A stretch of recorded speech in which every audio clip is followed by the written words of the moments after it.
All right, we're on. Welcome back, Bobby Ulrich. It's been a couple months now, dude. You've been doing some crazy stuff, man. Without further ado, just get into some of the stuff you've been doing.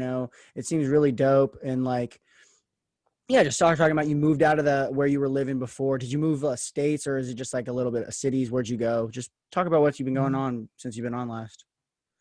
Yeah, it's been a while. I think I had brown hair last time I was on, which is funny now that I'm a blonde guy. But so a lot has changed. I think last time I was working for the Funk Bros, had just kind of dipping my toe into the whole social media game. And then recently, the Funk Bros decided to go completely mobile with their channel. We had a content house that everybody was living in, a bunch of different influencers, and even some of the people that work there. So that's where I was staying. They decided to go mobile, and everybody had to leave. So a lot of the creators that lived there got a new house in LA, even closer to like all the stuff going on here. And I had been slowly developing my own sort of things, like with my own talk show, my TikTok, and then I've always been on the stand-up grind. So they actually invited me to move into their influencer house. So yeah, I just moved into a nice little house. Well, it's not super little, but a nice like big house with a bunch of influencers, and we're just here grinding, trying to make our dreams come true. It's really great. I'm close to a lot of the open mics, so I do stand-up probably at least like 5-6 times a week. I actually got a show coming up on Monday. I'm really excited. Francisco Ramos, that one guy that I did stand up for my Oh first time yeah. ever doing it. I reconnected with him, and he remembered me. And dude, he brought me to like the Comedy Store and like showed me like the back rooms and like drove me to the Improv. And I was just meeting like Eric Griffin, like a bunch of crazy comedians that like I see on TV and on the Joe Rogan podcast. And I'm just standing there talking to them, and they're giving me advice. So that's been pretty crazy. So I've been dedicating a lot of time to stand up, obviously YouTube, TikTok, all that stuff, just trying to find my way, and got some other cool things in the works. So it's been exciting, and still like on the very beginning, but I'm on the cusp of Mm-hmm. a lot of cool stuff. So just Yeah, bro. That's so dope. And it's really cool. I think we talked about this last time, like seeing people that I knew in college, like literally we looked up to and now you're like grinding, doing something else besides football. It's so dope.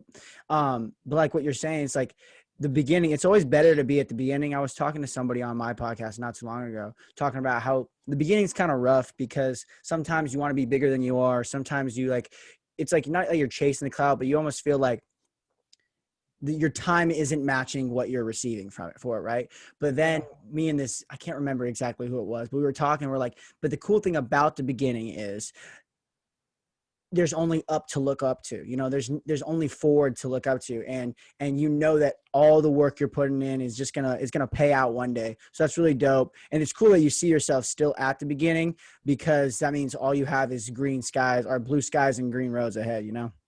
dude, definitely. And that's so true. And it's all a matter of perspective, because you talk to any of these guys too, like I do big collabs with other big creators, and they always kind of feel like they're at the beginning. And I think that's the mindset that really like drives you forward. Like just being a normal person and just like continue to have fun, and just recognizing that at the end of the day, like you can't fail if like you're literally just doing your best and you're just having a good time with it. Then there's like no way to fail, because we're lucky enough to be able to like do all this cool stuff anyway. So my philosophy basically has been just ride it out as long as I can, and just like, try to enjoy the process. But it does suck because you wanna get to like where you want to be. Like we're hardworking guys, like we set big goals, but yeah, finding that balance is really crucial. And I think you articulated it really well. But dude, like you're doing a great job. Like I wasn't doing you already have a show going on and you're still in like college. Like you got to jump on so many people, and just you're going to be learning so much stuff, so that when you progress, it'll be even better. So that's super awesome. It's just, that's why I tell everyone, like, you just got to start doing it. Like a lot of people like say like they want to do a lot of these things, but who's actually like doing the work and being consistent? And that's what it's all about, because things will just fall into place if you just actively pursue them, and you just actively pursue Mm-hmm. like different relationships with people. So yeah, dude, that's awesome. Yeah, and there's two things that you made me think of when you were saying this. Is one is that I want to get to your show, talk to your show about how you're doing with Insect. But first is the crazy thing about this, like what's going on, like while still being at Pacific, because you being someone who went to Pacific, you know that it's like it's very small and it's everyone really knows everybody. Is that like, dude, I was at Ty's house and we were just hanging out. Like it wasn't big because it's COVID and everything. And this group of people came up to me and I think they played, it was like a mixture of basketball and soccer people, you know, and they were like talking to me about my podcast and my show. And I was like, it was just, it blew my mind because I didn't like, if you don't check on, like, you don't know who's watching you, you know, that's, Oh and yeah, for like, sure. and like, it was crazy. And like, you knowing Pacific and like, you started doing stand up, like when you were a senior already, right? Or like, that's like the first time you did it, right? Was that one time we were talking about, but it was just crazy just like to like be like, oh, you're the one who has the podcast. And it was just like, it started this whole conversation. But let's go over to your show for a second. Now that you've done it for a while, it's weird how it's like an art form. You know what I mean? Like you get into this mode when you're on it. You know what I'm talking about? Isn't that crazy how you Yeah. get into this mode and like switches on, and it's like an art form of talking. And Joe Rogan spoke about it before, and I didn't really understand it until I got later into my episodes. But now that you've done it for a while, do you feel that? Do you feel that weird art form that podcasting and, like you said, like a talk show has behind it? Yeah, definitely. It just ultimately it makes me I love doing it because it makes me feel like my full self. Like I never feel more present and just more of like me being who I am than when I'm doing something like that. I don't know if it's like because I just enjoy talking to people or I like the attention of people watching me talk. But I don't know. I think it definitely has that sort of artistic flow, like the flow state sort of thing for people like us. We're conversation, like, you know, not everybody likes to be in front of people or like have like super long conversations. People communicate all different ways, but I think if you're like super personable, more extroverted, and you're just a kind of a people person, then I think yeah, you combine that with sort of medium that can kind of exponentially grow those kind of skills and like be able to show like your true nature. It's definitely like something that you really flow into, and it's very similar with stand up as well. When I'm up there, it's sort of like you feel like your ultimate self, which I think is like the true expression of art, is you being able to express something that kind of transcends your own humanity and your own thoughts or anything else about you. Yeah, and yeah, it's like that flow state you were saying. It's like you really do start to flow, and I like how you said like it's the most present you've ever felt. I always say this. I don't think people when they're talking to someone for a long time, like just shooting the shit across the table, they don't engage with that person as much as you like would like to. You would think you would like to, and then with something like this, with something like having a show, you almost like you have this behind just like our people are listening, so you want to keep it engaging, so you almost are forced to listen, and then by action Yeah. it becomes like a standard practice, and you start to do it like in your day-to-day lives. Have you found that in your day-to-day lives your conversations have gotten so much better since you started your Bobby for Real show? Yeah, definitely. It helps. Like you said, you sort of have that thing in the back of your head that even in like normal conversations, you're like, oh, let's keep this flowing because it needs to be interesting, which maybe could be a vice at certain times. But no, dude, like that and stand up, it's so good to, that's why anyone that's ever interested in like doing stand up or a podcast, I'm always like, yeah, just do it. Who cares if it's going to be like a thing? Just do it as like a hobby because the skills that you get from it are so great. Like conversationalist skill is so crucial in any form of work. If you can, the amount of like opportunities I've gotten and the amount of experiences that I've gotten to like follow through with, which just came from me being able to like articulately speak well with someone, have like a good conversation, and not only just being able to speak and like keep a conversation going, but the podcast has really taught me how to be like a better listener, which is way more important than being able to just be able to speak all the time. Because when you can actively listen to someone and be engaged in what they're saying, people respond really well to that, and people like when you take genuine interest in what they're saying, and it'll make them want to be around you more. People are fascinating too. Like if you really listen to what For someone sure. has to say, they have stories upon stories. One of my favorite things about this podcast, regardless of everything else, is that I have a friend now who's a virologist, and at a time during a pandemic like COVID, to be able to like talk to him and just DM him questions that I have regarding the vaccine, regarding the whole virus and everything, the numbers and stuff. It's so dope because not everyone gets to do that. And I feel like almost like a medium now. I had to have him back on because I posted a TikTok of him talking about the vaccine and it blew up with all the anti-vaxxers versus vaxxers. And so I had to have him back on to clarify what he was saying so that the people who listen to me can also like have the information that I just get because I met him. But like you said, it's the ability to conversate. Everybody can benefit from doing podcasting. And not only that, dude, the people you get to meet, I don't know if you've had anybody on your show that you haven't already met, have you? Yeah, couple. Yeah, and it's really cool because these conversations you get to have, you wouldn't have with these people unless you sat down with them. It's a Definitely. fascinating medium. Yeah, it's weird how like if you like some people too that I've met them, but like I was just met them briefly and I was like, yo, I do a podcast, like you should come on. Like, okay, whatever. And I almost like become better friends with them afterwards because then we have like a real genuine conversation. We learn a lot about each other and it's really cool. Like, and then after like that, like it seems like we've already known each other for a really long time. So that's always a really fun experience with it. Well, also too, I don't know if you do this on your show. I haven't. I've gone on to some of your lives and I've sat there and watched minutes and minutes, but I haven't fully got to a full one. So I have to get to that. But you seem to like the way you talking. It seems to flow very well, and it's cool that you have the ability for your audience to engage with you too. Do you ever feel like you're gonna have a studio one day, or you want to keep it Instagram live?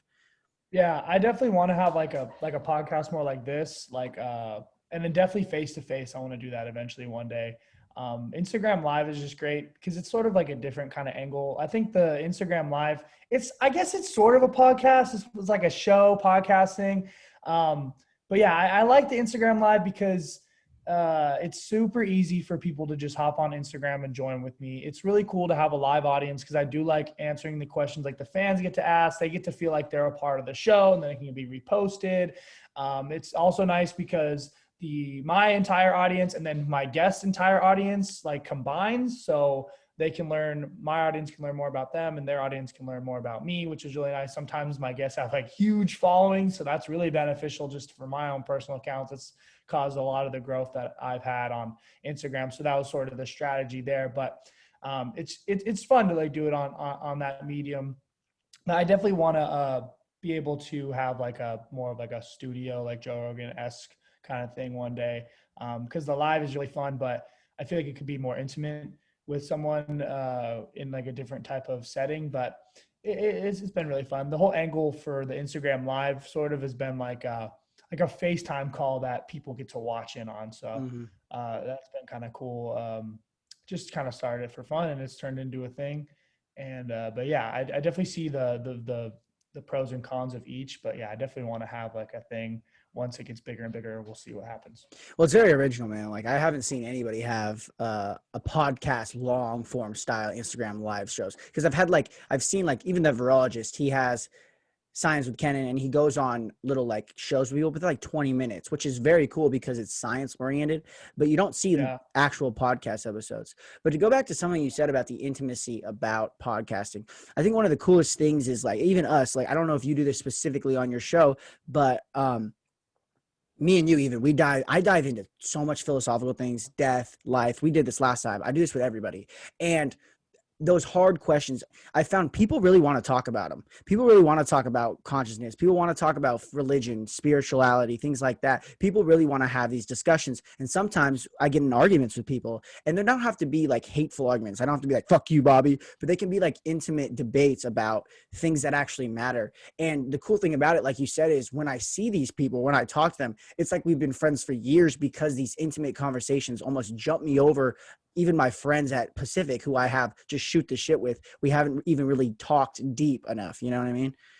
For sure. For sure. Yeah. Like a meaningful conversation, like one meaningful conversation is way more beneficial to like a growth of friendship than five bullshit conversations that you have with someone that you never really get to know. So yeah, it's really cool. And I think that's sort of like I guess it'd be like the Joe Rogan effect, I guess, of why people want to express those things online. But it's definitely with the amount of information we have access to and the amount of different perspectives that you can have now that we're all so deeply connected, just seems almost inevitable that people will find it more interesting because anyone can talk about, day-to-day regular crap. But I think the uniqueness of someone's perspective about a different philosophy or their religious practices ultimately are just served to build someone up or try to help them in their own life. So I think that is a really attractive thing for people to try to explore. And that's why I think those conversations really hit well with like an audience, and also helps grow a bond with someone. Like, it's like the same thing with football. You get really close to the guys because you spend so much time with them, and you're not just, you have like those, early on conversations about just crap. But when you really get close to certain teammates is when you learn about their families, when you learn about where they came from, and just growing like that is really cool. And it's cool to see that when you're intentional with those kind of conversations, you can really be close to people in a way that you never knew you could. That's one thing about being a kicker. That's you have so much time because like you guys, real positions, you Yeah. guys are always doing something. A lot of the time we just like play games and stuff on the sideline, but a lot of the times we're stretching, we're like talking about things. Like that's one of the things when Dylan was there, it's like it's really just there's some freshmen, but it's really just me, Zach, and Caden now. Like we're like the unit, you know. But when Dylan Yeah. was there, it's like I learned so much from them just being a freshman and being a sophomore and going through my injury and talking to them and learning stuff because you have like people don't understand, dude. Being a college kicker, you don't do anything except for when it's time to kick. Like you, Yeah. It sucks. and you really The, just. the pressure, dude, I can't even imagine. I mean, you blocked like how many kicks did you block my freshman year, your senior year? Oh, dude, I was a kicker's nightmare in You college, really dude. were, I blocked 6 field goals. bro. That's so crazy. I remember. Do Hey, you? but it wasn't just me. Tui was a Yeah, big reason why that happened, that's true. because we would just destroy the guard and just Yeah, it was man. bad. I remember we weren't allowed to do PAT block in practice because we just blocked every single one, and they couldn't even get reps during camp. Oh man, dude, that year is funny, dude. I remember that because it was just Donovan. They were only letting Donovan and Zach go, and Zach kicks low anyways, bro. So you guys just with every single kick, they're like, all right, no more field goal blocks. We had to go sit on the sidelines. Yeah, it was funny, but Let's good time. transition over to you. You swam with sharks. You've been going. How many times have you gone to Hawaii in the last 2 months? I've gone twice this year so far, just because it's like I need to get away from the California COVID bullshit sometimes. Yeah. But it's getting better here. But dude, it was so bad. But yeah, I went in January, and then I went in May. What was that The like? What was flights are that cheap. experience like? What was that experience like swimming with sharks? And I mean, Hawaii is beautiful. I haven't been there in a while, but I'm sure you got to see Yeah. some Pacific guys. Like, how was that? How was Hawaii? And how was that experience swimming with those sharks and that stuff? Dude, that's the main reason why I wanted to go because so many of the boys live there. So it's really cool to have friends that can show you around. That's like the best way to travel. Plus, you can just couch surf, and you just got to pay your way there, and then you get taken care of. Especially the whole people from Hawaii, they love to give you food, and they love to like the hospitality of people from Hawaii is like Yeah. insane. But yeah, it's awesome. Also, the editor for the Funk Bros lives out there. One of my friends, Kyler, and he's like one of my really good friends. So it just the amount of people that I can go and see is really cool, and it's like my ideal location because I love the sun. It's my favorite climate, just hot, sunny weather. I love to go surfing, so like I just wake up and go surf every day. It's literally like a dream. But yes, diving with sharks was cool. I didn't plan on making a video out of it, but I was like, this is way too gnarly to do it. But yeah, it was pretty crazy. You just go out on this boat, and you're just with some divers, and you just jump. Like you drive out, and you get to a certain part of the water, like way out in the ocean, and you see like sharks, like the dorsal fins, like surrounding the boat because they're like attracted to the bubbles, and you're like, holy shit, like this is real. And then they're like, the guy's got like a tin can, and he's like flashing light to like rile him up. I'm like, don't rile up the sharks right now, bro. What are you doing, right? He's like, oh, they will get them going crazy. I'm like, okay, this motherfuckers. But you just get a snorkel, you just jump in. There's like Galapagos tiger sharks, which are like kind of aggressive actually. You have like your procedures or whatever, but you have to hang on to the side of the boat, and you look down, and your feet are paddling, and they're just like slowly getting closer and closer to you to like check out what's going on. But yeah, and then they just let us free dive, and like to be face to face with a shark was pretty crazy. It was like the closest thing to, I don't know, have you ever gone skydiving? No, I haven't. Dude, you would love it. It was a very similar feel to skydiving, where it's sort of like a out of body experience, because skydiving is like you're flying through the air, and Nick, you realize in a moment, you're like, as a human being, I should not be doing this. Like, this is not something a human should be physically ever doing. So it's incredible that we found a way to manipulate our own humanity in order to do something like out of human, like our own realm of physical capabilities. So it's very similar to sharks. I'm like, I should not be in the ocean. And it's so clear when you're down there. It's like, I should not be in the ocean amongst these animals that could kill me in an instant. I'm like in their world. It's like that's something so cool about these experiences, is like you go into a world that isn't yours, and nothing that is like takes you out of your comfortability or just anything that you know about life. And it really opens your mind to a lot of cool things. Dude, you should try skydiving. It's really scary, but like the initial jump when you like are like first free falling, it's like it was the most out of body experience I've ever had. It was beautiful. And like I've been less afraid of like death and like so many things since then. Like more comfortable with death after skydiving, which is weird because I don't know, when you're just hurling at like hundreds of miles per hour toward the earth, you look at the earth, it looks like a ball, and then you're like, oh, those flat earthers were wrong. But but then you're also like, dude, like this is insane that we could do stuff like this. It's ironic that you bring not. It's not ironic because skydiving is cool, but it's kind of ironic that you bring that up because my last virtual podcast was a skydiver, a professional skydiver. Ah, that's Um, awesome. dude, and My he was brother just got his license, so he goes all the time. that's awesome. Yeah, he Come to was. Lake Elsinore, we're really famous for it. So Yeah, he was telling me because he's from England, and he told me he comes to Cali all the time, Southern California, to skydive. But yeah. I really knew nothing about skydiving, and he does competitions. And I don't know if you know anything about competitive skydiving, but they do this thing called swooping. Fascinating. They go super fast down. It's about speed, and then they swoop the ground. They basically like run across the ground, like Holy crap. and to like score. So they do it over water, but to like score, they have to like dip their toe in and stuff, and they have to do like moves and stuff. Wow. It's crazy. And he was like telling me, and we were talking about it, and he was like, I was like, how do you not shit yourself that time? Like, how do you stay calm? And he was like, it's the overexertion because it's like a sport. It's like anything. But he was also saying it's like sometimes you just got to like not score on that round and you have to just like be safe and be careful because it is so dangerous. And but I was like so afraid of skydiving, but like having an hour and a half conversation with him, it actually made me more comfortable to skydive. I was like, especially if that guy's my like trainer, if that guy was like, Oh yeah, for sure. I would be like, No, okay, trust me. I was doing all the research. Like you look at the statistics, it's more dangerous to drive to the skydiving place than it is to actually skydive tandem. Solo skydive is a little more dangerous, but tandem skydive, especially where I was, there was Lake Elsinore skydive was like 1940s it opened up, and they haven't had a single tandem accident or death. So I was like, okay, that's comforting. And then uh, and then you look at the stats, like, and then so then I also got the tandem, and then I ordered the video package, not only because I wanted some cool pictures, but I was like, okay, I got my guy, he's got 2 parachutes, and then I got a video guy, and he's got 2 parachutes. So that means I got 4 bags waiting for me if anything happens. If those all fail, then it was just my time to go. I was like, I'll be okay with that. If everything goes wrong, I was like, okay, I'll accept that this is my time to die.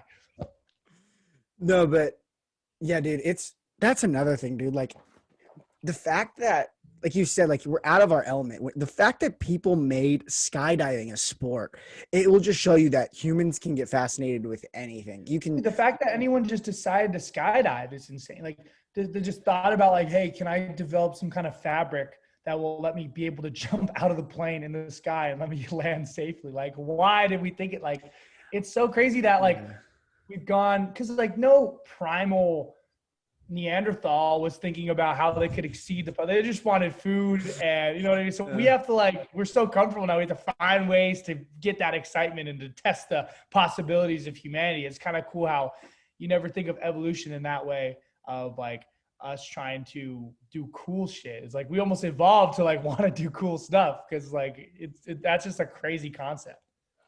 I think maybe I was thinking about this while you're saying it. I think skydiving might have been invented for war They needed a way Mm, to land into the like that probably undetected makes sense. into another country, and boat is one way, and then skydiving is another way. So it was a prime. It was a all came from the primal nature. Well, I don't know And though. Don't hold me. I'm not accountable for anybody. I mean, but I bet if we look that up, that's probably what it was because that makes a lot of sense. Because Yeah, I bet the first guy to do it, Tessa was like, "This is awesome." actually, ironically enough, the guy who do you know what the Red Devils are? It sounds familiar. It's the do you know what the Golden Knights are? Not the hockey team, but the Golden Knights, like the parachuters in the Army, U.S. Army. Yeah. I have heard The of them. Red Devils is the British version, and that Oh, guy, okay, gotcha. professional skydiver, is a former Red Devil for the That's awesome. Britain Army. So yeah, so it's and then he like just got into professional skydiving afterwards. So it is a I think a lot of professional skydivers were once in the military. It is a very militaristic thing. And also that, like, what's more scary, the skydiving into the Army territory or once you land into the enemy territory, you know? Yeah, for sure. But Uh, you know what were what you gonna else? say?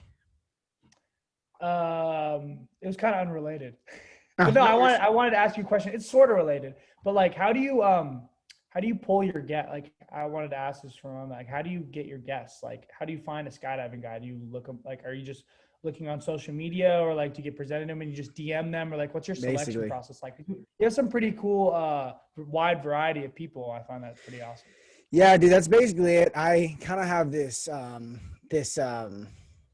this process. I don't know what you call it, but I go on social media. I haven't really used Twitter that much. I probably should. I could probably find a lot of scholars and things like that. But Instagram, Yeah. I will randomly. Sometimes I use a random generator job, cool things to do generator, and then I just look up that and I DM four people.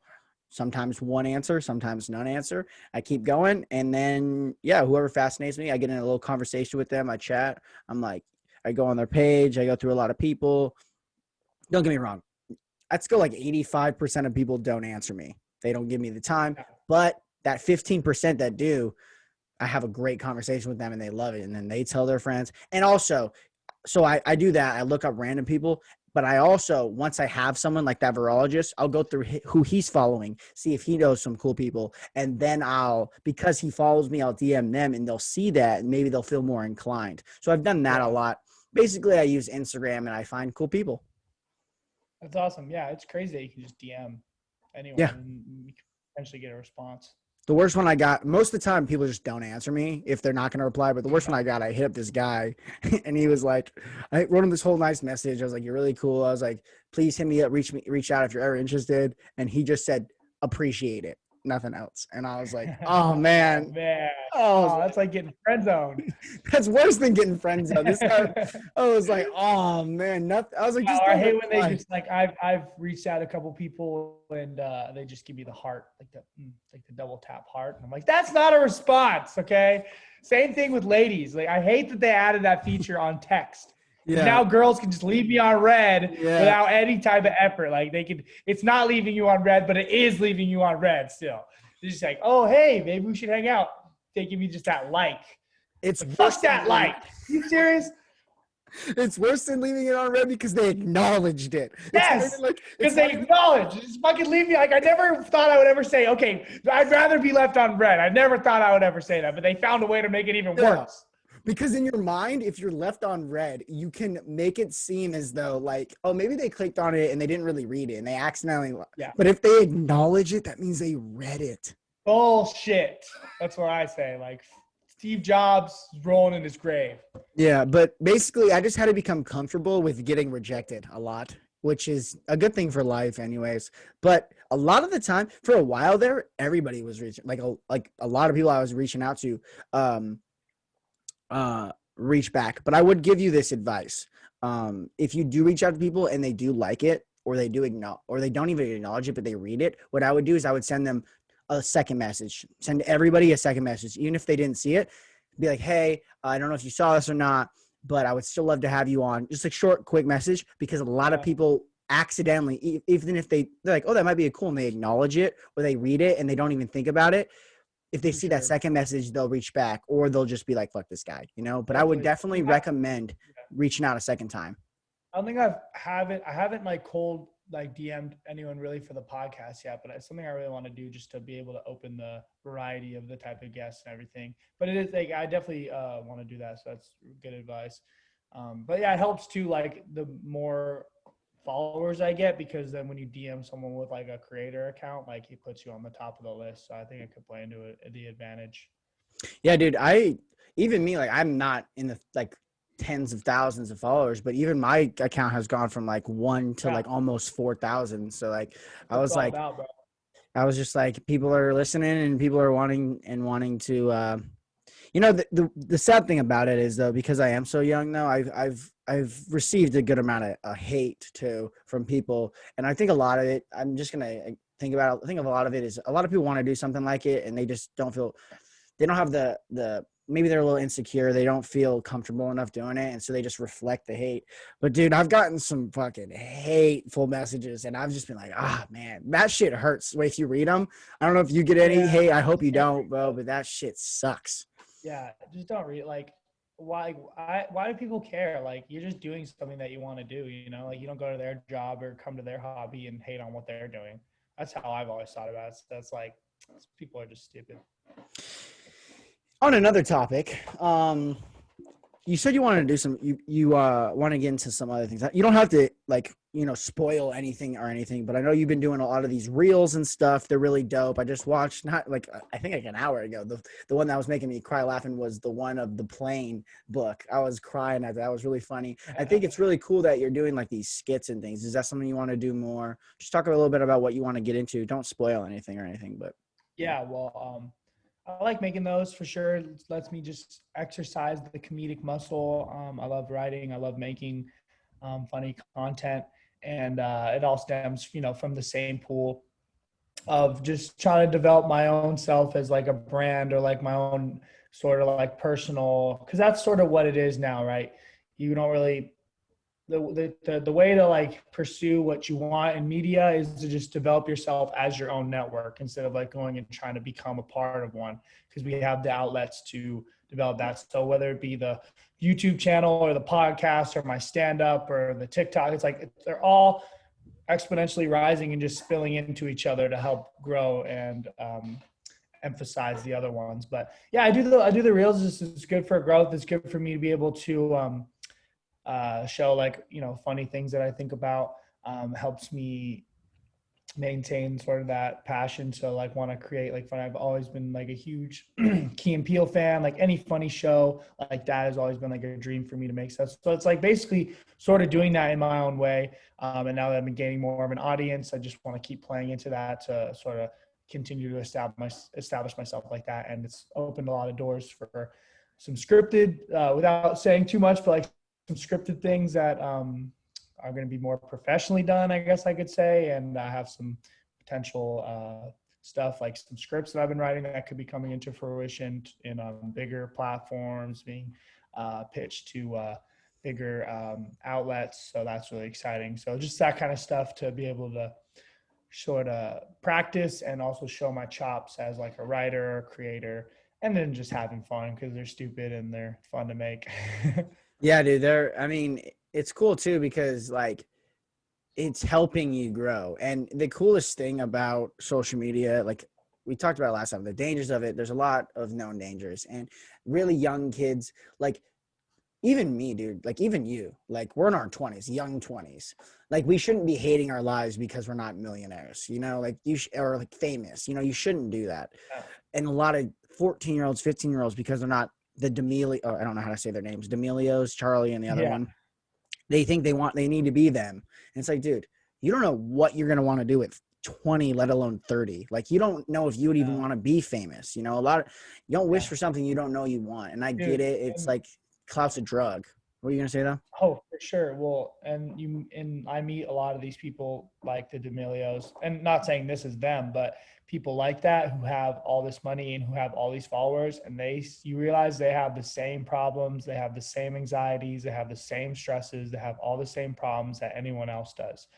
Just it's dangerous because they portray only the good parts of their life on social media, and of course, you're not going to put like, some people like put the raw like hardships, but like most of these people who seem really successful, because they are and they have a lot of money, but they're just people doing things just like anyone else that would do it with 500 followers compared to 5 million. It's the same act by a same human, and they have the same exact problems. Like, even though they have all the money in the world, like, they still get addicted to social media. They still have horrible things happen in their family. They have tragedies happen in their own lives. They have the stress of not feeling like they can live up to who they think they can be. They still have goals that don't come through. So like, that's what people don't realize, and something that, being around it so much, and meeting some of the biggest influencers and seeing people with tons of money, it's like you sit down and you have real conversations with these people, and they have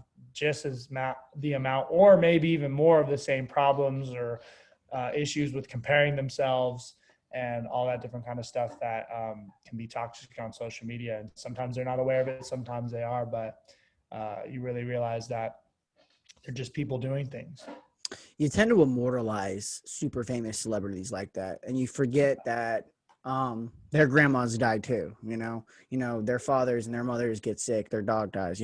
People have these tragic events in their lives that we tend to not think about when you look at people. You just like you a lot of people envy them, or a lot of people hate them, for lack of a better word, which is back to something you said about Joe Rogan, which is cool when you see like Joe Rogan or Jordan Peterson, all these guys who get their fame and super success later in life. Now, Joe Rogan was like, he was doing stuff on TV and stuff, but his super success, like the massiveness of him, has started in the last 5-6 years, Yeah. And to go back to what you said about his effect, I think we're going to look back in like 20 years and people will really understand that he changed everything. He changed the game. He changed the name of the game, really. For sure. It's kind of cool because you always wonder like who's going to be the next Johnny Carson or like Howard Stern, and that Rogan's going to be seen as people, I think, kind of realize it, but no one ever knows how really great you are until like your time has passed. And yeah, I think he's going to be immortalized as sort of the main guy for podcasts, which is the new, every medium has its superstar: TV, radio, podcasts and social media are the big ones right now, but podcast is the new radio. It's the new talk show. Like, nobody's trying to get on Jimmy Fallon anymore. Like, you're trying to get on Rogan if you're a comedian, so he'll definitely be seen as that sort of figure. I think people are starting to realize that, but yeah, it's gonna be cool to be able to, because my parents, it's weird to think that we're in that stage now. My parents always be like, oh man, like Howard Stern, like everybody knew who he was. He was the biggest thing ever. And like, Howard Stern's still like a legend, but nobody really talks about him anymore because it's shifted. Like, everyone has a new time, there's new spaces.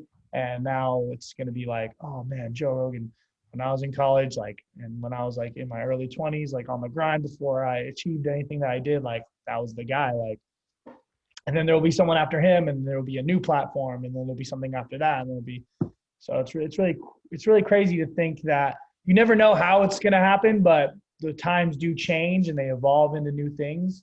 And it's so weird how like history just constantly repeats itself in just different forms of people and different forms of like putting it out there. The cool thing about podcasting too is that everybody can do it. It's literally just a conversation, and if you just do it enough and you're good at it, or you get better at it, people will start to listen to you. It's like, the only thing you're competing with really is people's listening time, and you're not going to compete with Joe Rogan because he's still number one, or Call Her Daddy's up there too. But you don't need to compete, dude. All you got to do is just do it. And then all of a sudden people will be like, oh, that's dope. Yeah. And you don't really even need to compete at all, because there's no game. Like, if you want to, you should be doing it because you want to have fun and you want to talk to interesting people. And yes, you need to have a business mindset of it, but there's a lot of pieces of the pie. And it's not like you have to be the number one podcast in order to like even make a living or have it be like a successful show.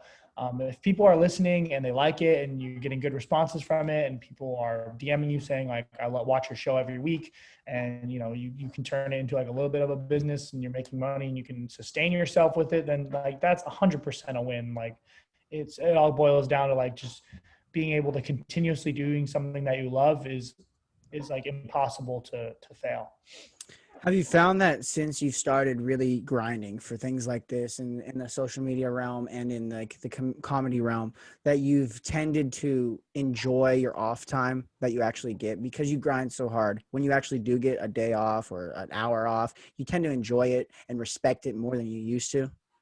Definitely, definitely. And the biggest problem is um, creating off time. So like when you're when your passions and your hobbies are also your work, it gets really stressful and like really hard to be able to like truly settle down. That's why I do like to go to Hawaii, because I'll just lock my phone away and then I'm like, holy crap, like this is what real life is.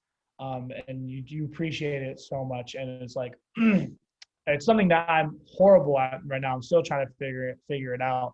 But being able to have a day where you're physically off, where I'm not thinking about like how can I turn this into like a content or a joke, or like, oh, like I see this, like maybe I should film it even though I'm not really doing any work stuff. But like, what is work, what is fun? It's so hard to find that balance. So definitely when I get into it, it's like, oh, thank you so much. Like I definitely appreciate it. I'm like, this is so important. I need to do it more, but I'm so bad at it, and so many people are. But the lucky thing for me is I live with so many people that have been through it all, and they're more established creators, so they have a lot of good advice about it. But yeah, I appreciate it more, but it's like very rare that I can do that, because even if I'm like doing nothing or I'm doing something fun, it still always kind of feels like I'm like never stop working, because I'm always thinking about like an angle I can do for this, or maybe I can meet someone that I can have on the show. But like, it's been really hard to try to figure out how to turn that off now that fun and enjoyment and doing cool stuff is part of the job. So I still don't even know how to do it, but I'm trying to learn. It's been kind of tough, but it's a good problem to have.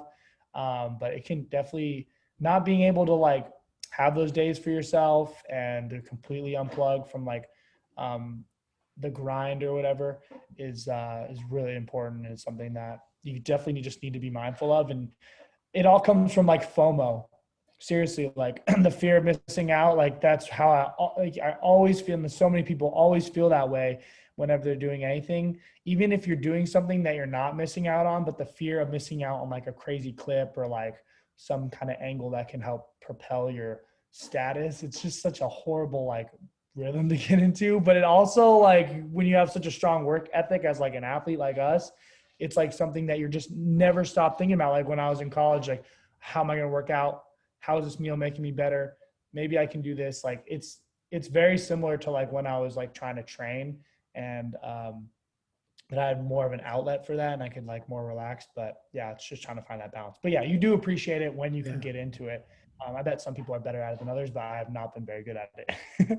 Yeah, dude. Sometimes I, like, especially like right now, dude. I and like when football starts, dude. Like I feel like I'm like drowning in like excess things, like because like I haven't really taken a day off. I don't know when, because I work and like I work at a law firm for like making money for the summer because I'm like a college student. I gotta have money. I live in a house, and then I have to podcast and I have to work out. I have to work out 5-6 days a week, and I have to kick at least 3 times a week, And so, and during football season, every day is football, school. I still got to do the podcast. I still got to make my clips when I can make my clips, and I got to do homework. I got to read, I got to do all this stuff. And so, like, dude, I do not miss school. I don't miss that. I don't miss school at all, dude. yeah. And like, it just like, it's not that it's like helpful to see that you go through it too, even afterwards, because like, dude, like last night, like a lot of my friends went down. You see it all on Snapchat. People are just getting drunk, having fun. And I'm like, well, I know I got a podcast. I got 2 podcasts tomorrow. I got to work out. I got to kick, because these are my only days that I don't work. And I'm just like, I don't get to, sometimes I get to go out and really do that, but I really don't get to, because I'm grinding so hard at all these things, and people don't really understand it. Like, oh, you have a podcast and we're talking. I'm just like, bro, like, you guys don't understand. Like I do this and I work my ass off, and you guys like if you're not really, if like, not to like blame anyone, because if you're in college and you're grinding to do something in college, that's awesome. Or if you're working a job, that's awesome. But if you're not doing 2-3 things at a time, like grinding your ass off, I would highly recommend doing it, because you would have a newfound respect for just like relaxation. And I think what you said is perfect. it's that athletic competitive mind. It's like that competitive mind against yourself too. Like you always want to be better than you are at that moment. And so like for all of us, especially football, you never want to stop. And so when you finally get to put it down and just be like, all right, I'm going to take these next 5 hours off and just be with my girlfriend or be in the pool, it feels so better, much better than having weeks off at a time. Definitely, definitely. And it's really important. It's really good that you're thinking of this now because it's so much better to practice these kind of things and be mindful of them before you continue to do it, especially in this industry. It's like, but it doesn't even apply to everyone else. That's why like some people, they can go out and party and have a good time because they clock out at 5, they're done. They don't like, they're content with what they do, like with the more simple job that they have during the day or the tasks that they just need to get done, which is fine. Some people, that's how they like to live. But when you're constantly pushing the pace and you're trying to grow your own business and your own things, like you almost are like, you're going to have to be a slave to the work until it pays off. But I truly believe that that puts you, if you're consistent with it and you don't stop and you do take time to like reflect, but you don't allow yourself to settle for anything less than your best and for the expectations that you hold for yourself, because there are no real expectations, but the ones that you can give to anything that you're putting time into, then that helps you exceed far beyond anything else than what other people may have or what they want. Not to say that it's bad that they don't have it, but it's just, if you want that, like it's going to take more effort, and only some people even have the passion for it or even can just like have the energy or the drive to really do that. And that's kind of what separates different people from doing different things. Like everyone's always like, oh, how do these people make it on, like how does Joe Rogan do this? Like it's because he wasn't settling for just like a standard job, which isn't bad if you do, but he wanted something more, and it's going to cost you a lot more because it's going to cost you a lot of your mental focus to like never stop. And it's going to, you know, there's negatives to it because you're not going to be able to enjoy more of life experiences like going out with friends. You're going to have to sacrifice sometimes, you know, not going to a certain party or not being able to go on a trip because you have obligations to your thing. So it's just a matter of whether you think it's worth it. Some people, they don't care if they would have like a podcast blow up and they can have like a business that's working for themselves. Like that's fine. But if that's something that you want, you have to make sacrifices that other people aren't willing to do. Can you imagine how hyper successful people are going to be when those damn Neuralinks are linked in and you're half AI? Dude, well, that's what I was going to say. Like the Joe Rogan is like the new radio. Like I feel like there's going to be some type of like the virtual reality will be the next thing, because it went from radio to TV to the internet. And because now TV's dying, right? That's why like, I studied broadcast journalism. I was going to be like a news person or trying to be like, but I was like, this is going nowhere. It's all about social media. And now like everything's online. The big networks are now the biggest YouTubers, the biggest streaming services. It's not ABC, NBC. Like everybody's trying to be that. Even actors, athletes, they're all trying to be influencers because that's how you make money. That's where the advertising is. That's just where everything is going. And this is probably going to be a big boom for a while. And then there's going to be something after that. I think it's going to be VR or neuro. Well, imagine if there's going to be like some big talk show or big person like in a virtual world, and whoever that person is going to be the most famous. I want to talk to you about this idea I have, and afterwards though, about some things like that. I don't want to spoil it, but I have this idea. Have you ever seen The Midnight Gospel? Mm-mm. You got to watch it, dude. Movie? No, it's a show, dude. It's a show on Netflix. Oh. Duncan Trussell. It's Duncan. Oh, yeah. Is it cartoon? Yeah, he cartooned his podcast. Fascinating. I think how fascinating would it be? This isn't it, but how fascinating would it be if we're sitting here, we both have VR headsets on, but we're in the same room, right? But you go in and you're podcasting. You can be a different person. You can be in a different area, but it's still a podcast setup. Dude, yeah. Fascinating.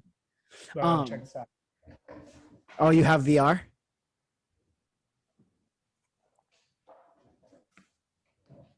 Let's do it, baby. Right now. Dude, that'd be so sick. Like, just think about that. Like, and these are nice. are those the Oculus Oculus ones? Quest 2, dude, worth every dime. I have not. I've only done VR in like, have you ever been to one of the like VR places where you put on a whole VR and you put on like a Yeah, pack? Dude, yeah. I thought I don't know if it was zombies, but it was like a haunted one. Scary as shit, dude. Oh, And dude. then I also did one Star Wars and I fought Darth Vader and like droids and stuff. Yeah, isn't that sick? It was so dope. When's the last time you were in Vegas? Vegas. Dude, I haven't been to Vegas in a while. I think it was for the UFC in 2019. Wow. Well, I next time want to you, go back to Vegas. I love Vegas, dude. yeah, dude. Next So time much you fun. come, bro. The energy is so great. What were you saying? I was gonna say next time you come, have you ever been to the Venetian? I think so. Yeah. So the Venetian has these shops, and it's like you walk next to. You can even like take a like upstairs. They have like how in Venice they have like the water and the boats and stuff. Oh yeah, yeah, yeah.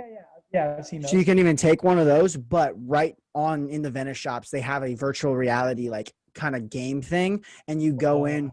You can go in, and like that's where I did the Star Wars one and the thing one. So they always have a new one. So I would recommend checking it out next time you're in Vegas. dude, hell yeah. Are you in Vegas right now? Yeah, I mean I'm here for the summer. So this is where I stay during the summer. When do you guys start camp? 10th of August.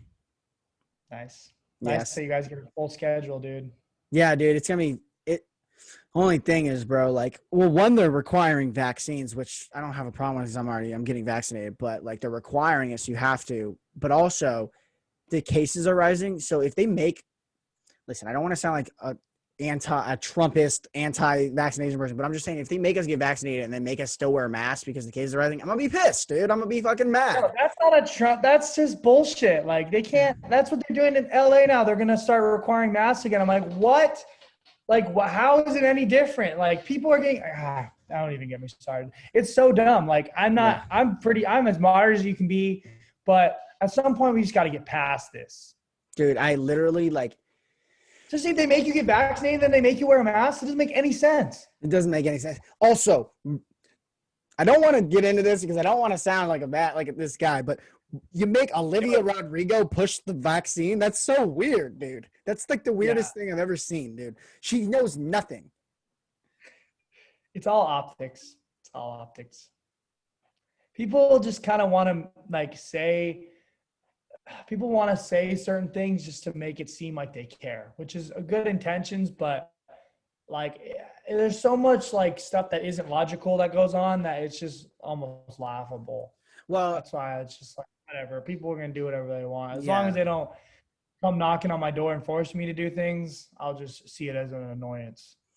yeah, dude. And I mean, we're divided more than ever right now, dude. And it sucks because most people are like we're like right where we're at, dude. Just want to live and just care about everybody. Just want to have their own individuality. And they're taking it, especially at Pacific. You went to Pacific. They're taking away individuality, bro. No matter who you are, I am a straight white man. I'm not Collin anymore, bro. I'm a straight white guy, and I'm the enemy. And it's like, bro, or somebody's gay, or you're uh non-binary, or you're a black guy, or you're a Hawaiian. It's like, dude, we're all just people. Or for us, you're football players. We always have to get that NCAA speech about don't rate people. And it's like, I get it. Like, we get it. Some people need those speeches. But, like, they're taking away individuality. I can't just be Collin anymore. I have to be a part of something greater. Maybe I don't even want to be a part of it, but I have to because it Yeah. fits their narrative, Leslie Halleck's narrative. So, Good old Leslie. good A lot old of Leslie. jokes They about just raised Pacific tuition because they lowered it for COVID, and now they raised it. And I'm like, bro, I get to talk to you about this because you understand, dude. Yeah, dude, 100%. Like, and I think like when you get out of school, and I've just completely just, I mean, it could be socially irresponsible, but I actually don't think it is. Like, I don't read anything about politics or anything anymore because it's all you realize because most of it is just crap. So it's not like you're being like properly informed anyway, unless you really like take the time to really find some objective and responsible journalists. Like I got a journalism degree. Like I know how to study like media and like different stuff, so I can like read bullshit. But like when I just get off and I'm not surrounded by people who are just constantly obsessed with these whole identity things and putting people in boxes and making you feel a certain way. And you're not online paying attention to that stuff. Then you realize like, oh, that stuff kind of just lives in its own world. Like, like it's a social thing, just like anything else is. Like, it's not controlling the way you actually need to act, but it's just all perceptions and like people telling you how you should think or how you should be. But if you just tune it out, then it's hard to, because it's so like prevalent. But like, I've always thought this, and I don't care if it's right or wrong, but I don't care like what anyone looks like or whatever they do. Like, most people are on board with this as well. Like, I don't think that just because you're black or you're white or you're gay or anything, it doesn't dictate like your character at all. Like, it shouldn't have anything to do with how I have a conversation with you, or whether or not I want to hang out with you, or whether or not I would just want to be a loving, good person.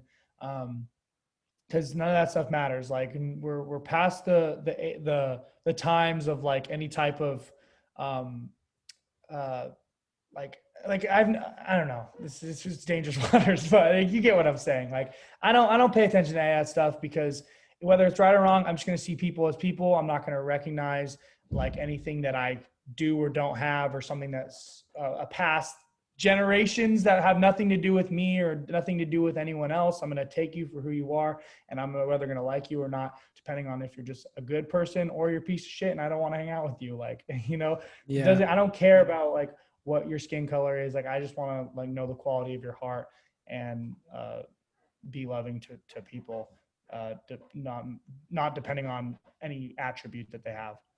It's interesting that it's treading like you have to like tread lightly on the water too, because it's like we're really like we said, like most people are in agreement. It's just those small fractions of people who are just insane, dude, who like Yeah, dominate the arguments online.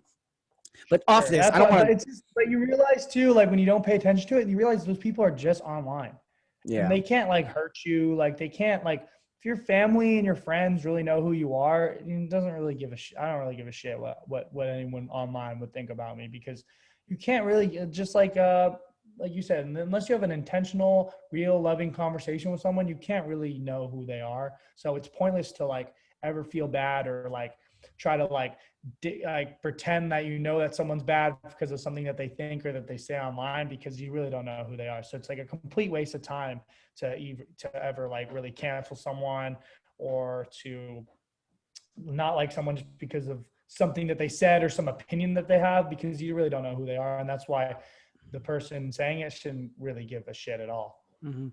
And I'm gonna say this, not because I am a fan of this guy, but because I would love to hear this guy's opinions. It's interesting that no one has talked to OJ on a podcast before. Yeah, dude, I would love to do Dude, that. that's what I'm saying. I would love to get inside that guy's brain. Like, just Yeah, if he went, Joe Rogan would never have him on. Joe Rogan won't even have Trump on. He will not have OJ on. But just to like listen to that conversation, dude. Oh for my sure. God. Well, it's dumb that like some people wouldn't, because like whether you agree with someone or not, like it's just interesting. Like, no one can debate that. Like, that guy doesn't have one of the most interesting lives of all time. Like, whether he's a bad person or not, like people love listening to serial killers. Like, we Yeah. don't get canceled for these TV shows interviewing people who murdered like 200 people. Like, you know what I mean? It is It's just like, weird it's that, so weird that there's a sliding scale for like what's yeah. socially acceptable or not. And the more I realize that, the more I just don't care, because you can never appeal to everybody. Hey, if anyone's a psychologist out there, I have a podcast idea for you.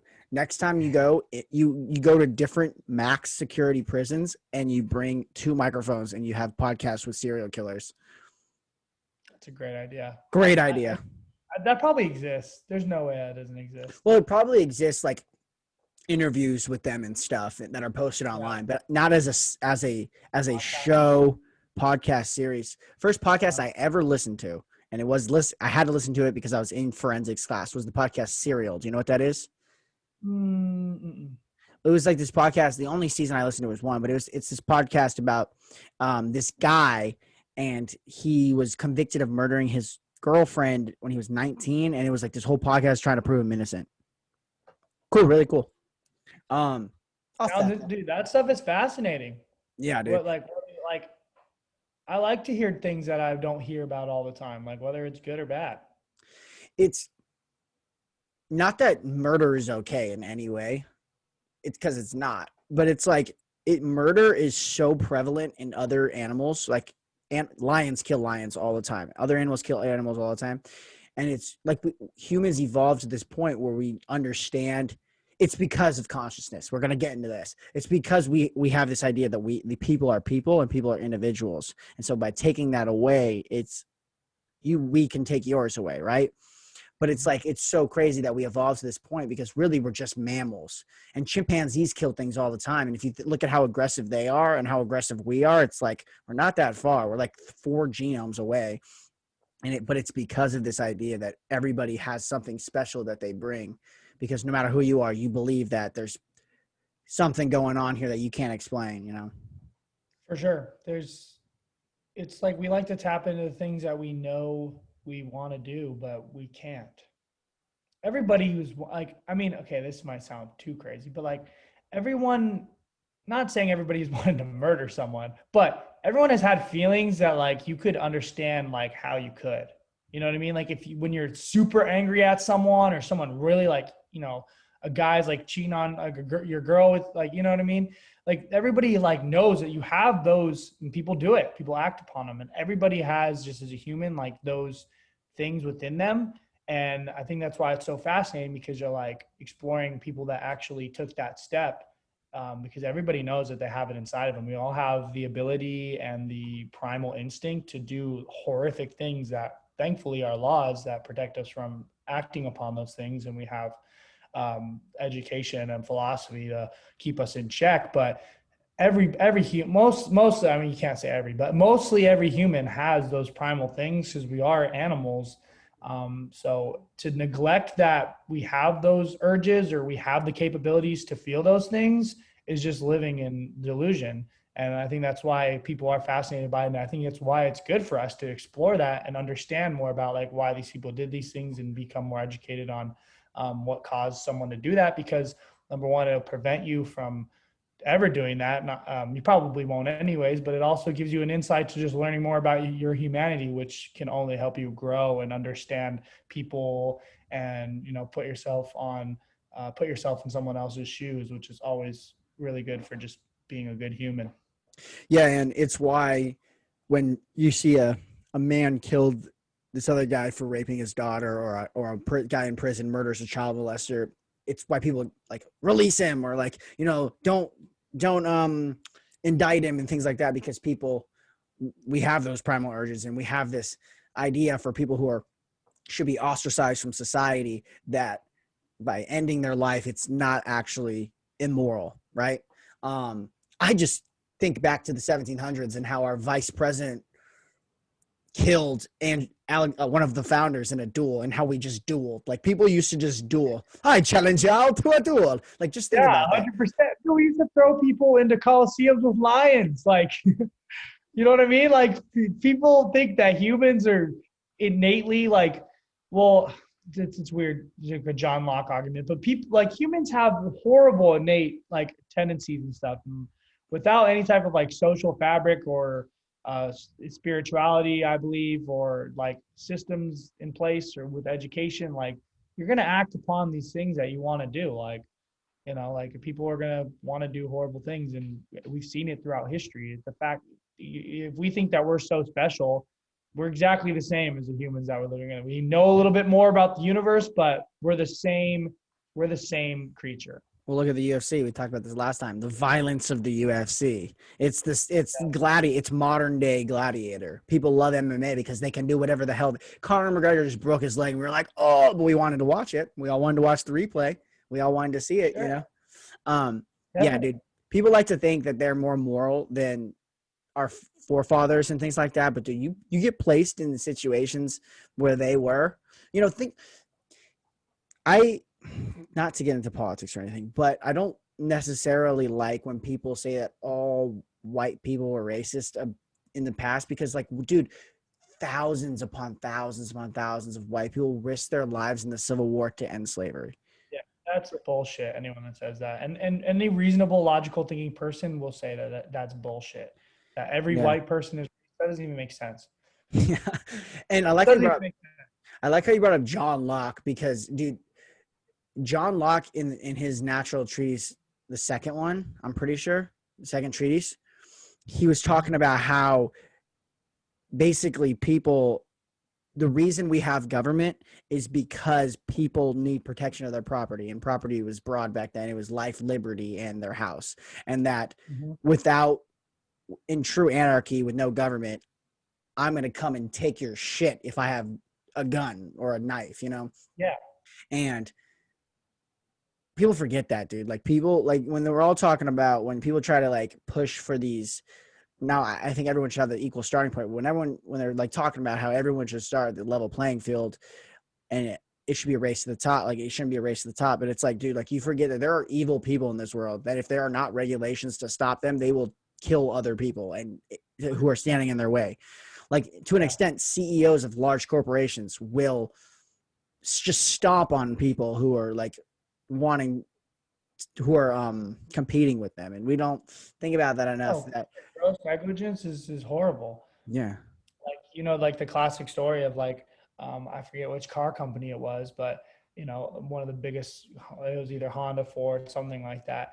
They had uh, they had like a car that they knew that they had released. They had sold like 50,000 cars or something, and they later on discovered that after a certain amount of miles, which it wasn't that many, like it would explode and usually would probably kill everyone in the car. So they had like a big financial meeting to determine whether they should recall the cars or if the lawsuits from all the deaths would be more cost efficient. And they determined that it would be more cost efficient to just let everyone die and get sued than it would be to recall the cars, and they decided to let it go. Like, that is the most evil like thing that you could ever think of, that comes from sort of that drive for top corporation versus like extreme capitalism and stuff like that. And like, I'm a capitalist. Like, I mean capitalism can be really bad. Like, I really don't know at this point in my life like what I truly believe. I don't believe there's like a perfect system. The fact that anyone thinks that there is, I just think people are mostly not smart enough to ever create a perfect system.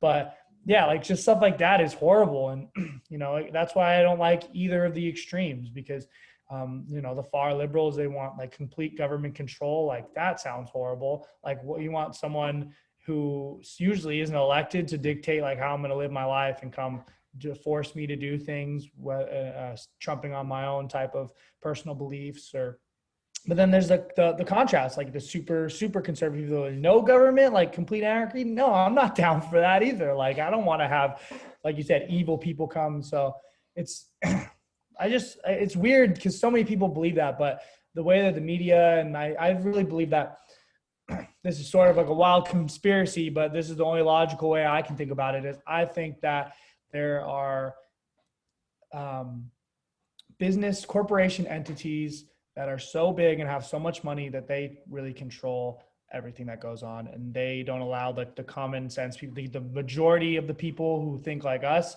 they don't allow that to happen. I think that they control some of the media, and they can control some of the narratives for stuff, and I think that they perpetuate that because the divisiveness is beneficial to them. And like, people like really with like the level-headed mindsets, civil people, I don't think that it's as good for business, and they don't want people to go after, all the money that they've made or all the power that they've exceeded. Because I think with the uprising of just like regular thinking people, honest people, I think that it would lead to more of like, it would lead to more evil playing field, just because people want to be reasonable. They want to help each other. They want to make sure everybody's like grinding. Like, of course there's going to be like classes, but they want to be able to support and just create an ideal society. But I don't think that really big corporations with tons of money and who are on top right now, I don't think they want that. I think that they want to stay on top, and they want to be able to push people down for as long as they can. So they're going to be able, they want to perpetuate the divisiveness through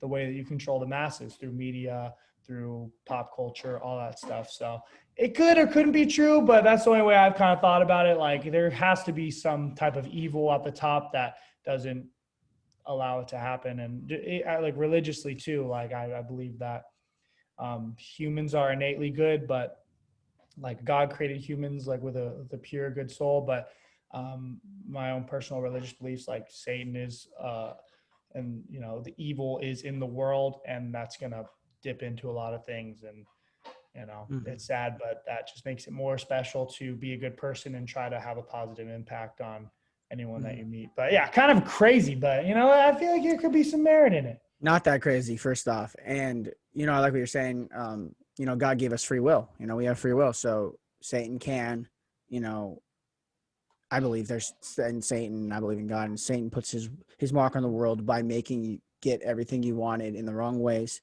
But back to what you said about something at the top. I think it's Russia, China, North Korea. They have cyber attacks. They have bots who are pushing these agendas because they know the liberal world is at the top by America. America is the leader of the free world. We are, and by getting us arguing with each other, they're stopping us from stopping camps, dude. These Putin kills all of his enemies. China has camps for Muslims and everything. North Korea is so bad. Like people don't understand how oppressive. Like you're gonna scream oppression in America. And sure, we did have slavery at one point, but we always fight for what's better in America. We always have, and we can speak about things. You want to talk about oppression? We can talk about the Soviet Union. We can talk about North Korea right now. North Korea, you're gay, killed. You're dissenting, killed. You don't bow down to the leaders, killed.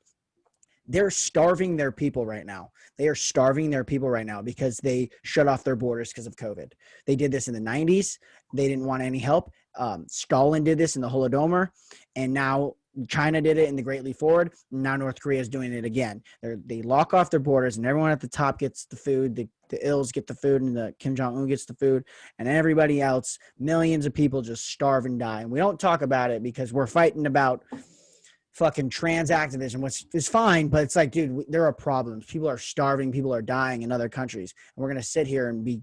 And I believe it's them. I believe it's those countries keeping them pointed at us because then we fight with each other instead of really being what we've always wanted, is fighting communism, is fighting the evil that's in the world, terror, all the things that we have fought for so long. It's better if they can make us fight with each other, because then we won't be focused on the evil that actually exists. Yeah, it seems like we have so many problems that could be solved with just like being more understanding, like easy solutions to like big problems that we have in America. And it seems like, yeah, it could be perpetuated by something else, not wanting us to keep like trying to keep us distracted from pursuing like real evils. Like, not to say there's not evils in America, but um, yeah, it definitely seems like a lot of the stuff that we fight over is really like stuff that we could really overcome if people really wanted to, but for some reason it doesn't. It's sad though. We don't talk.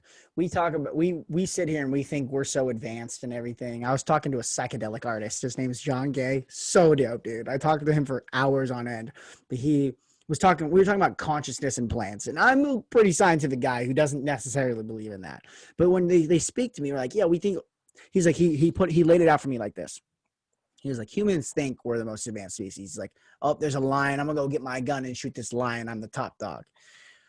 You eat a plant, you eat a mushroom, and you are interdimensionally traveling. And so he's like, so then who is actually the most advanced species? Is it you who can do what you want, or is it this plant that can change what you think?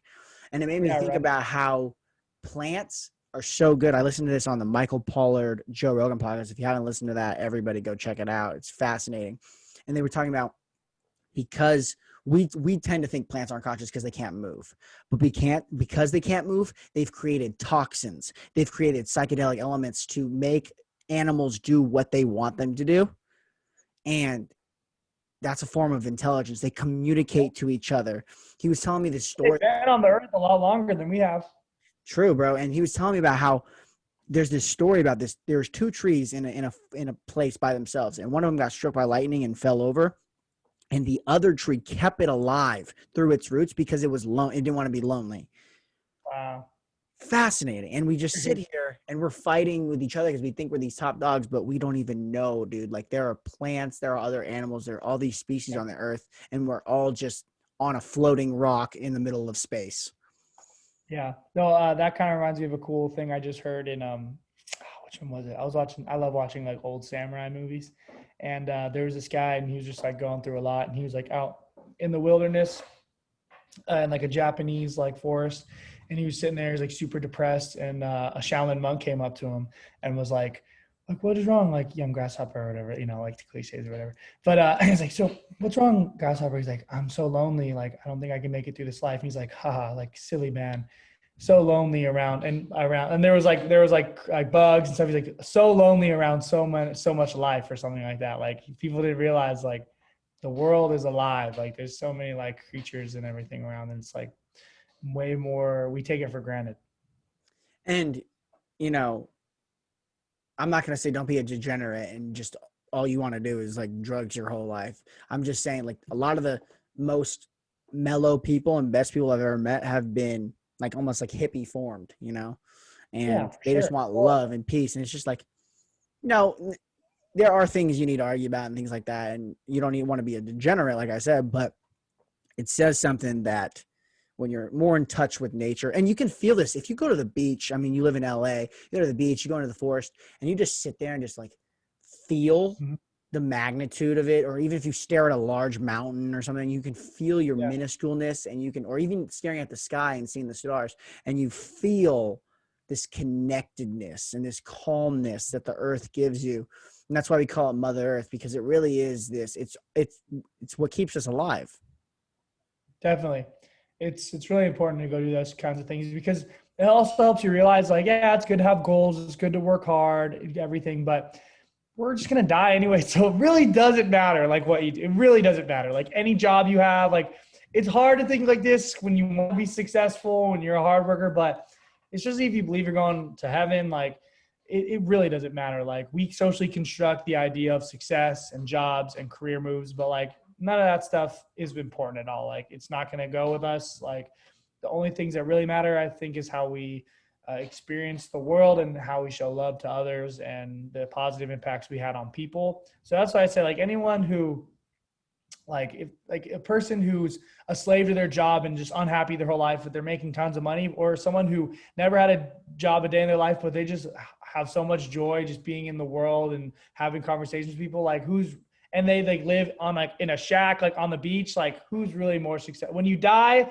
who really like had like a better life, you know what I mean? That's, it's so interesting to think about that because sometimes I'm like, man, I should just, you know, just quit it all and just enjoy it because we're only here for a small amount of time. But yeah, it's all about your perspective, and like experiencing nature always makes me think about that too. Is like whatever I'm doing, like it matters to me, but like in the grand scheme of things, it's really not that important. So it gives you a lot less pressure, a lot less stress to like achieve. It's like just like have fun, like do your best because it's ultimately your own life, and the things that you really think matter probably don't matter as much as the things that actually matter. Well, man, I think that's a great way to end it. Thank you so much for coming on again. Love talking to you, man. It's always fun. We always it makes my mind grow so much. So thanks for coming on, man. It's always a Sure, pleasure. dude. It was really fun. You're great at this podcast, too. I can't wait to see where this goes. And you're already starting in college, which is amazing. And it's always a pleasure to talk to you, my brother. It's cool that we've been able to stay in touch this much, considering how busy our lives are. And I'm a big fan. And thanks for having me on, dude. Definitely, man.